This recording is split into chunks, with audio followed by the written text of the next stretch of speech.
Ladies and gents, welcome back to another video. Today we are taking a look at something that I don't normally look at. Normally we look at games, like video games, NFTs, and blockchain technology. That seems to be the ongoing sort of theme of this channel. Now, today we're looking at Pokemon because the biggest scam in Pokemon history has just taken place. Now, I've seen a lot of people cover this, but I've not seen many people cover how it was done. That seems to be a mystery to everyone, but I actually have the answer to that. Now, of course, I have donned the most hideous Pokemon attire that I could find, you know, to dress to impress for this video. Before we start, I want to say a massive thank you to the patrons of this channel. I will go more in depth on Patreon later, but for now, let's jump straight into this video. So, on January the 13th, our favourite superstar boxer, Logan Paul, uploaded a video called "I lost 3.5 million on fake Pokemon cards."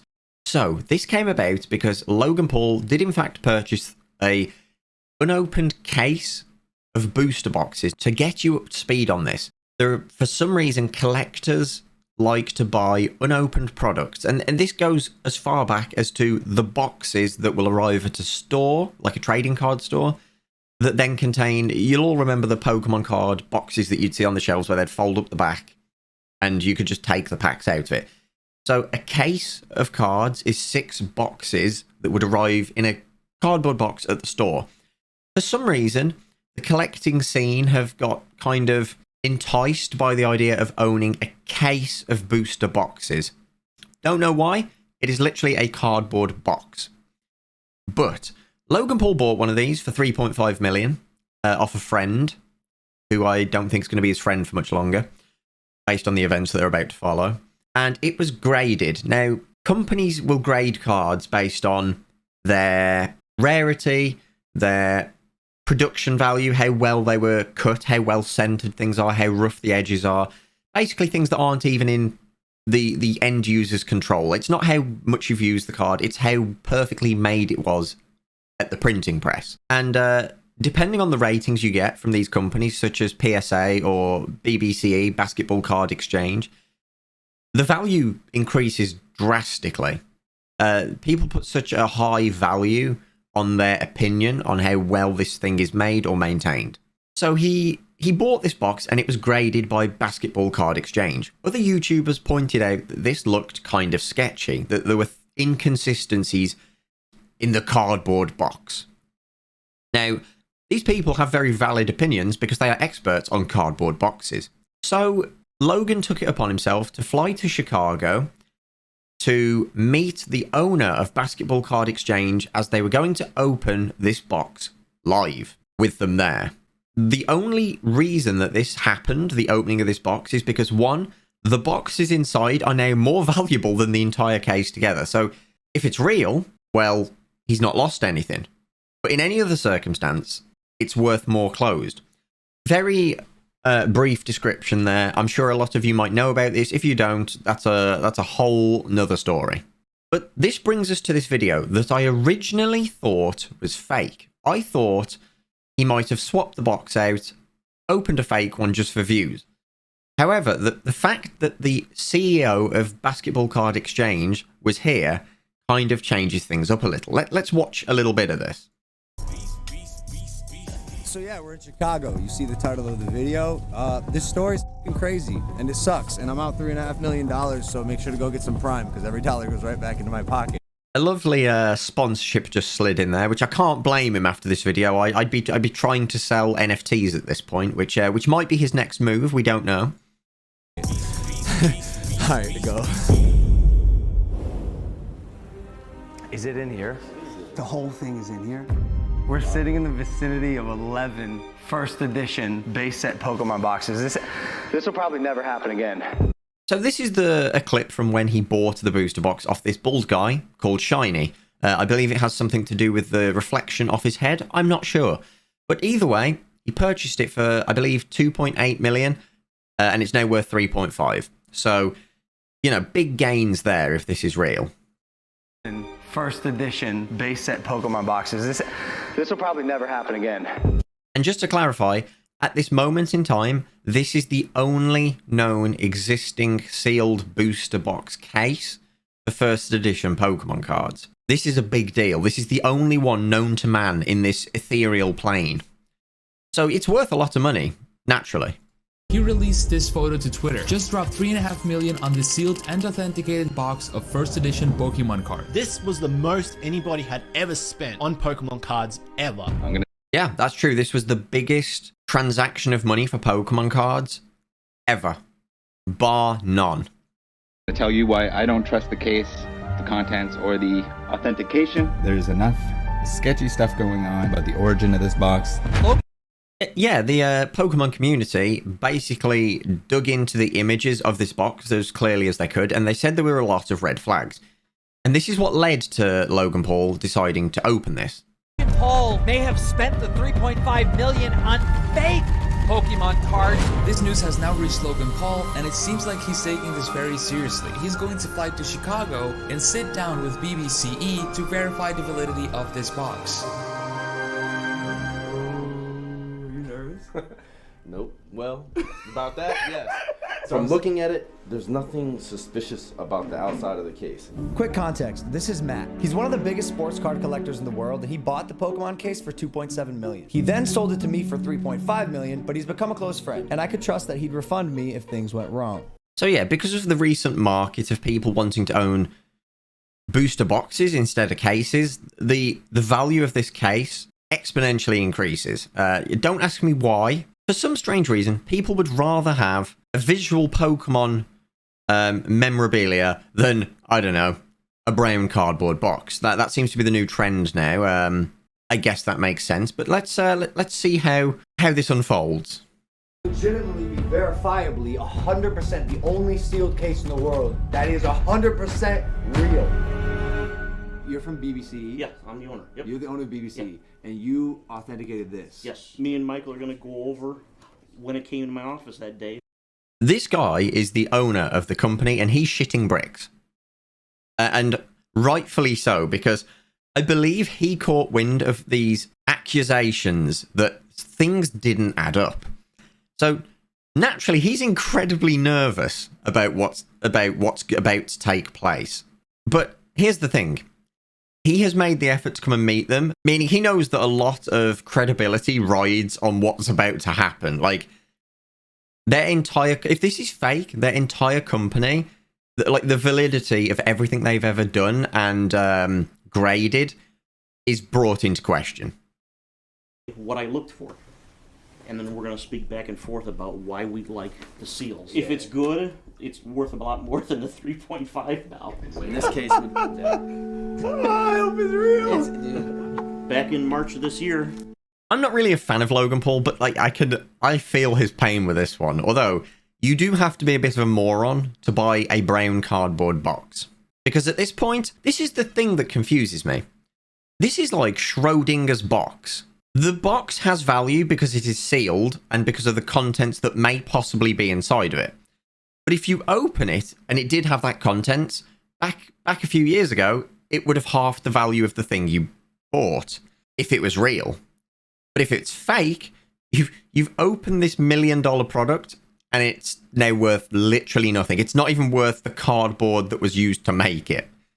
This case came into my office. They asked for my opinion.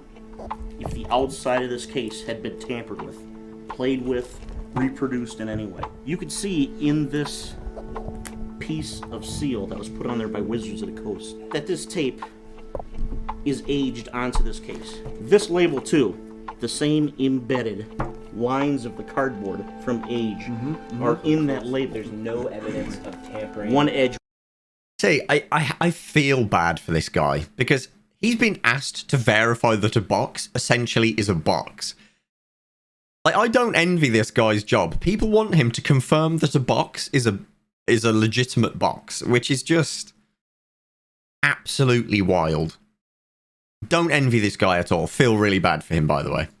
Would look different. In any way, shape, or form. I did my diligence just like I do for a sports case. Yeah, this guy has done his utmost to verify that this box is indeed a box.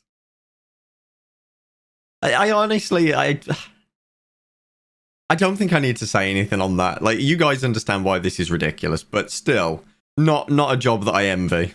This guy is like a corrugation connoisseur. He is the master of boxes. I really hope that that's in his job title.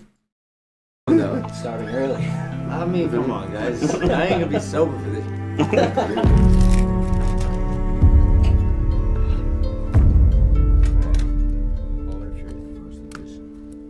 Oh my god! Oh my god! Yes! Oh my god! Motherfucker! Wait, hold on. Okay. The guy's face. That's the face of shit, it's not real, while everyone else is celebrating. This guy is just digging himself a pit of loathing right now in someone else's hotel room. I'm surprised he hasn't jumped straight out that balcony window at this point. Oh my god! Motherfucker! Wait, hold on. Okay, that's a good sign. What? Why are they so puffy? Why are they so puffy though? See how they're shaped all? They don't look right. They don't look right. They don't look right. So, I said at the start, I'm going to tell you how this scam happened. Because I've not seen anyone else do this yet. Take note of the clues they're bringing up here. The wrapping on the boxes inside is really puffy and wavy and not tightly wrapped around the box like it should be. They're very faded in colour. Another big clue.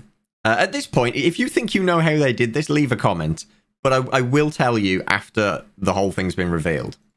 They're curvy and puffy. They're very light. They don't look right. Okay, let's get it going. Let's open more. Oh my god. Oh my god. That shit don't look good. Oh no. Oh no. Why is it bending like that? What's inside of them? So, as you can see there, the cardboard on these boxes are bending right here. And it's very flimsy and frail. Now, that happens with older products, but this is, like, exceptionally aged. Hold on. Let's open a box. Oh yeah, right. Oh. Look at this bullshit. So now they're opening a box. This is like a nested Russian dolls of money going down the drain, because every layer deeper you go, like Inception, the value gets less and less. For example, this sealed box, if it's real, is worth more than just the packs from inside.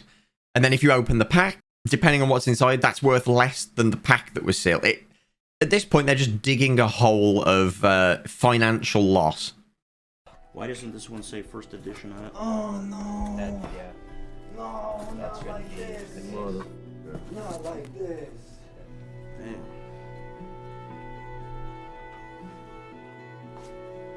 What's inside this? Legal. Oh my god. Oh my God, bro. G.I. Joe! G.I. Joe!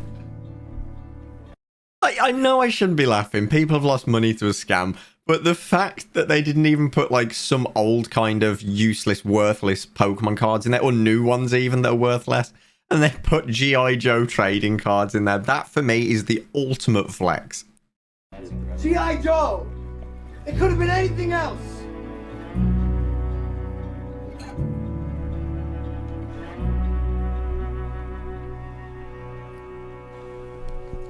We all got duped. Agreed? Yeah. I just love the look on this guy's face. This is the look of, shit, do I have a good enough lawyer right now? Because essentially his business is down the drain now. This business has gone on for decades and it's down the drain. Agreed? Yeah. Yeah.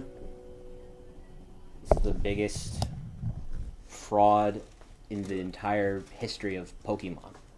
So This tape on top is just embedded into the cardboard. I don't know if Jacob knew it was. That's where it gets. This is where I'm at, right? There's gonna be a whole other process that goes into this. This is. I would have never purchased this if it wasn't BBC Rap. We only buy it because of that, but because of This is like the ultimate blame game, and I think the looks on everyone's faces are the priceless part here. Here we are. This is the this was the silent nod to get the lawyers on the phone ASAP. But because of that, I felt confident it was legit. It was good. G.I. Joe, bro. G.I. Joe, that's the worst part.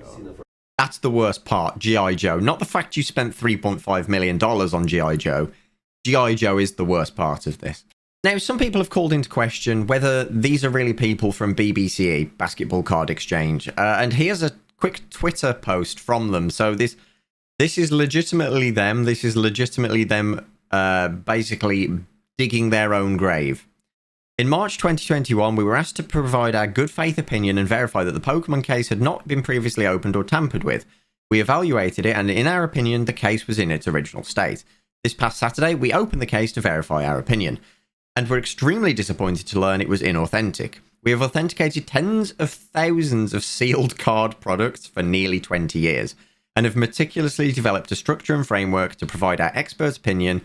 We are re-evaluating our approach to all sealed cases going forward, when we have decided to halt the review of Pokemon or Yu-Gi-Oh cases and boxes until we have assessed and revised our process to avoid this happening in the future. That's a fair response to this. I mean, what else can they do? They're being asked to verify that a box is a box. So, there's that. However, you guys are probably wondering how they managed to replicate an old box with actual products in it that have clearly been put in recently. And I actually have the answer for you, based off something that a friend of mine used to do for... It wasn't Pokemon related, but I'm going to tell you how this was done. Or most likely how this was done. Because all the telltale signs of this method are there. What they did is, they took actual boxes, the 6 boxes inside, they took actual boxes, filled them with G.I. Joe cards, wrapped and sealed them in a way that would have looked very authentic. Then they put them inside a box that was the same shape that they might have made specifically for this. They had printed all the labels and stuff, stuck them on. That would look like a brand new box. Here's how they made it look like the tape and everything had aged with the box, and that this was an authentic box. If you get a spray bottle, one of those water spray bottles that you might use for doing wallpaper or just cleaning, I guess, and you lightly mist the entire box, and then you put it in a food dehydrator for about 12 hours, it ages that box and the tape and the labels so perfectly that that's what a lot of prop makers do when they're making old-looking boxes that need to be sealed. My friend used to do this with props. And in fact, they told me about this a year or two ago when they originally did this. And they look so convincing. I was going to say it's unreal, but it's real. Now, to further support that that's what they did with this, that's why the wrapping inside was bubbled, because it doesn't melt. That sort of cling wrap doesn't melt. If the humidity inside of it is being kind of attempted to be pulled out with a dehumidifier, it bubbles and it warps, and that's why the colour from the boxes had significantly faded. To me, this entire situation is just wild, that people are buying cardboard boxes based on the fact that they looked like they were never opened. The cost to buy the materials to make a fake version of a box is a drop in the ocean compared to the millions people are willing to pay based on the speculation of what's inside it. Now that this is out here, this is going to become something that gets very commonly reproduced. And like I say, this brings into question the authenticity of pretty much anything that not even this company, like, I don't want to try and point fingers at BBCE, PSA and all the other grading companies. This would have fooled them as well. So I guess nobody know. I guess there's many just Schrodinger's Pokemon cases out there now that some people are just going to leave sealed because the chance that it's real holds more value than if it's fake, because if it's fake, the value is 0. Ladies and gents, I hope you've enjoyed a slightly different video today. As always, a massive shout out to the patrons. You guys are allowing me to make the sort of videos that I love, and hopefully the sort of videos that you love too. If you want to support my channel, there is a link in the description below to my Patreon. It is massively, massively appreciated. As always, I'm going to be live over on Twitch after this video, talking more on this video, playing a few games, chilling with you guys. As always, you know the drill. Have an awesome day and a fantastic rest of your week. If Twitch isn't your thing, I will catch you in the next video. Until then, take care.